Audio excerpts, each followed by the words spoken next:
how's it going? Hi, good. How are you, Andrew? I'm good. We missed you yesterday. I missed this early wake-up call Oh, yesterday. I you must. did, of course. Yeah. You didn't at all enjoy a sleep in yesterday. Oh, not one bit. Boo. It's going to be a lovely day though, which is great news because looking at the forecast for the day ahead, I don't want anybody to panic now and pull out the old shorts and t-shirt, lads. But Hmm. 17 degrees is expected today. What? Yeah. Yeah, it's going to be a lovely day today. Further, once the sun comes up now and it gets brighter in the next half an hour or so, we're going to see lovely sunny spells across all parts of the county today. Some cloud cover right in some places, but generally dry and bright. And yeah, temperatures up around 15 to 17 degrees. Not bad. That's pretty nice, isn't it? Actually, yesterday when I was on the afternoon show, Andrew, I was going on about how lovely and sunny and warm it was, and I asked people to suggest sunshiny songs, and then I got a slew of text messages from people saying it's not warm, it's not sunny, cloudy, dull, it's cold. Or Well, in I other I would counties, argue that they were saying that just for the sake of it, because the last thing I did before going to bed last night is I left Bailey out to go to the toilet. That's our yeah, dog, by the way, just in case you think there's some sort of a weird thing going on there. And yeah, I said to Duna, I said, "Come here, stand here a sec." We were standing out in the back garden like weirdos. It was just like, "There's no cold there. There yeah. was no cold there." So Oh, I would argue that either they were just being a bit cranky, or maybe they were thinking, "Oh, it's no. not 26 degrees." So I got some really genuine texts. They were like, hi Elaine, I'm really glad it's lovely and sunny in Tralee. It was awful here. Do you know what I Fair mean? I think enough. Fair like enough. so hopefully those people might get a bit of sunshine today. But all's good with you? All is good, yeah. I kind of have no news really. We stayed on air for the 2 hours yesterday. I didn't break anything, and yeah, that's pretty much it. And I was on for Brendan on the afternoon show, and I only said it was the morning once during the show yesterday, which is some sort of major record for me. So good That's morning to you. pretty impressive as well. Well done. Yeah.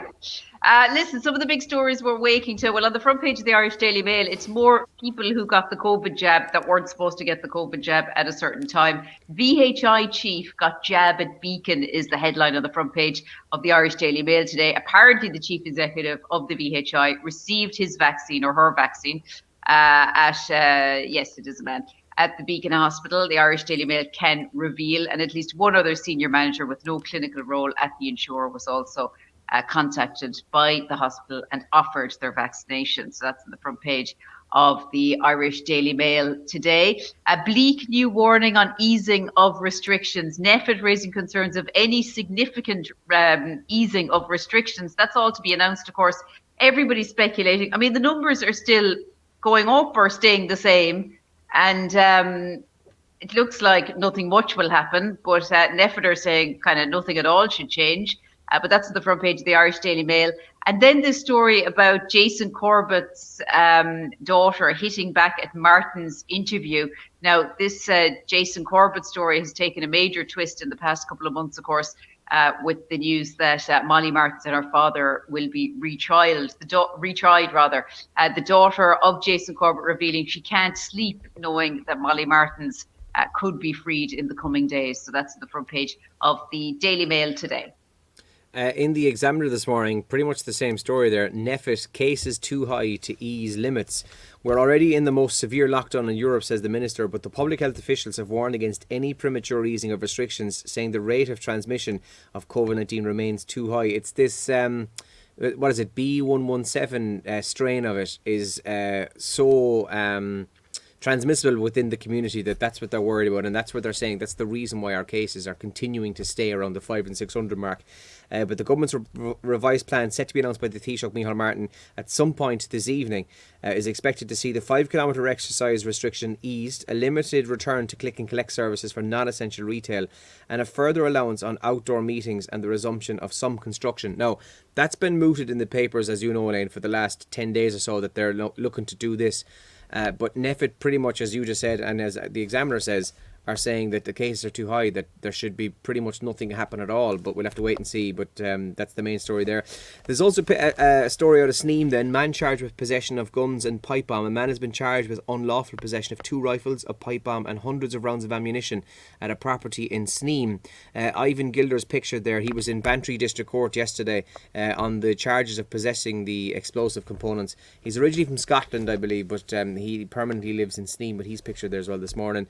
And Kieran Shannon goes into quite good detail in the sports section this morning, finding answers beyond scapegoating Stephen Kenny. and the ongoing debacle that is the Irish soccer team. That's in the sports section of the Examiner there this morning as well. Yeah, it's a lot of that same stuff actually in the Irish Mirror today, Andrew. That same speculation about what might change with lockdown. Restrictions likely to be lifted from the 5K limit will be broadened out a bit. Some limited outdoor gatherings set to be allowed. But here's another story then in the Mirror today. Neffet, a blow to foreign holidays and a return of golf as Neffet issue latest advice. I mean, do you remember this time last year, or definitely last June, July, and we were kind of thinking, I think maybe we might be able to go on holidays maybe around September, October. We were all very naive. But I mean, if anybody out there is sitting at home and really hoping they'll get some kind of a foreign holiday anytime soon, they are being super naive. We know more about this now, I think. But there had been a hope, or there is a hope out there that things like golf might be allowed to return and tennis. But Neffet is recommending golfers are going to have to wait past next week to get back on the golf course, and tennis is also likely to lose out. So that's also in the Mirror today. It's one of the big stories there. Moving away from COVID in the Mirror today, which my computer now stopped working. Okay, there we go. Click. This is like the old days doing stuff. You know, when you click and it takes about 2 minutes to open something. In the Irish Mirror sports section, Andrew, do you know if you saw this bit of a war of words between Stephen Kenny and none other than Tony Cascarino? Did you spot this? No, I haven't seen this. Yeah, Stephen Kenny has had to refute Tony Cascarino's claim that he's tactically ignorant. He has admitted that Ireland's attack is misfiring. But former Ireland striker Cascarino, who had 88 caps for Ireland, mostly under Jack Charlton, I suppose, he says Kenny's method has backfired. Ireland are not good at retaining possession, and they're not entertaining. Trapattoni and O'Neill worked with the players at their disposal and created overachieving squads, but Kenny is trying to implement a system that leads to the team not dominating the ball, blah, blah, blah. He went on and he said it's tactical ignorance. So Stephen Kenny not too happy about that. I'm sure he wouldn't be, in fairness. The Irish Independent this morning says slow easing of COVID rules amid high case numbers. Much the same stories as we said. Their government plans to reopen the country are set to proceed at a much slower pace than expected over concerns about the continued high numbers of daily COVID-19 cases. And Gardaí are looking for quarantine absconders given scant information in aid to aid their search. A source confirmed that officers had no passport details, no photographs and no form of ID to work off when they tried to find the people who escaped from the hotel. The quarantine hotel, and they've described it as absolutely farcical. Not on the part of the Gardaí, but the fact that the Gardaí were given so little to go on to find these people who absconded from the hotel after arriving for quarantine. That's also in the Irish Independent this morning. Now, we don't have time here, or maybe we do. No, we'll do it on the radio actually in a minute. Madonna's in the news today, and there's a story about her in the Irish Independent. Have you seen this? No. Well, just to give you the brief outline of the story, right? So she has released a series of sexy selfies in bra and knickers and stockings, as you do. And one person on TikTok has accused her of photoshopping her face onto somebody else's body. So, but there's an Irish connection to all this. So I'll talk about that on the radio this morning. And it's the most bizarre Irish connection that you can possibly imagine. So if you want to hear more about that, we'll talk about it on the radio this morning. But yeah, that's another story in the Irish Independent, which will be worth having a look at later on. Is it something to do with a product that's made in Ireland? Yes, it is. You've seen this. The reason I ask you is that when I went in to present the afternoon show yesterday, I didn't hear the end of Talk About, or didn't hear a particular section of Talk About, but there was lots of text about Madonna and a certain product, and I was just like, what? What's that about? Yeah, but I forgot to ask Deirdre what it was about. So yeah, I it's actually in the Indo was today. last It's night going, mad. Donna and that thing. I was like, what the hell? And I did mean to actually just pick up the phone and just say to Deirdre, what the hell is this about? But I didn't bother. So yeah, you'll explain it to me anyway. Looking forward Totally to hearing. mad. Yeah. All right, will we leave it there? Oh, we'll fly through the trends, will we? Will we fly through the trends. Sorry, the trends. Oh my goodness, I one day off and I don't know what I'm doing. I'm sorry. You'll be fine. You've a lot going on, in fairness. I'll get the hang of this, won't I? Someday. You will. You'll get a right good go.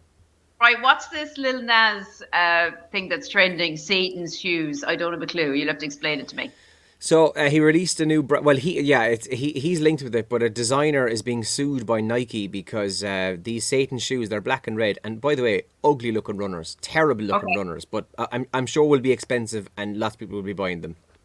Anyway, Yeah. Nike are suing them because they're Nike runners, and Nike didn't give the permission to use didn't give permission for neither the design or permission to actually sell them. So they're suing Okay. the designer of them. That's pretty much all I know. They're red and black and they're ugly looking. Okay, I must Google them. God, okay. And also, Floyd is trending, and that's because of the George Floyd trial. The trial of Derek Chauvin is happening now. Prosecutors have argued that excessive and unreasonable force was used by the police officer, which led to the death of George Floyd last year. So that's also trending today on Twitter. And NEFIT are trending, Andrew, as you would expect, and everybody's talking about what the hell is going to happen from April the 5th, and not a lot appears to be the answer. And Sergio Aguero, he has announced he will be leaving Manchester City at the end of the season in the summer. But the chairman of, or the CEO of Manchester City has announced that they will erect a statue outside the Etihad. So there'll be a statue of him there just to pay tribute to the great years of service that he had for Manchester City. So that's also trending this morning. We've a busy show coming up between now and 9 as always. We've lots happening, loads of tunes. Elaine is obviously back, so we've a busy show and we'll have a proper catch up in a few minutes. But if you want to have a chat with us, comment here and we'll give you a mention on the radio, or you can text or WhatsApp our number as well. Have a good day. Bye bye, guys. Good luck.